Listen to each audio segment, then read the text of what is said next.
E o que é Selic? Esta é a dúvida.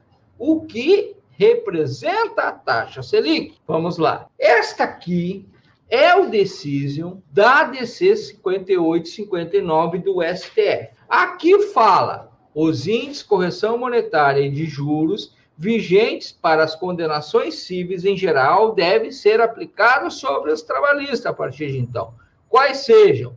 IPCAE na frase pré-judicial e a partir da citação ou a incidência da taxa Selic. A partir da citação, a incidência da taxa Selic. Está pairando dúvida se o marco inicial de aplicação da taxa Selic realmente é a data de citação. Que se fizermos o pareamento com as decisões cíveis em geral, não há dúvida, é citação. Entretanto, há quem defenda ainda que para os processos trabalhistas se mantém a data do ajuizamento.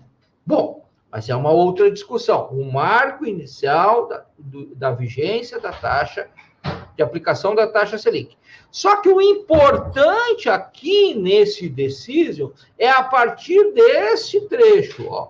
A incidência da taxa Selic, entre parênteses, que está em vermelho, artigo 406 do Código Civil. Quer dizer, quando a ADC 5859 decidiu por aplicar a taxa Selic, ela aplicou a taxa Selic decorrente do que diz o artigo 406 do Código Civil. O que diz o artigo 406 do Código Civil? Lá diz, quando os juros moratórios, então podemos até sublinharmos aqui, botar em negrito, botar em vermelho, esta palavrinha que ela se torna importante para a nossa interpretação, para a nossa conclusão.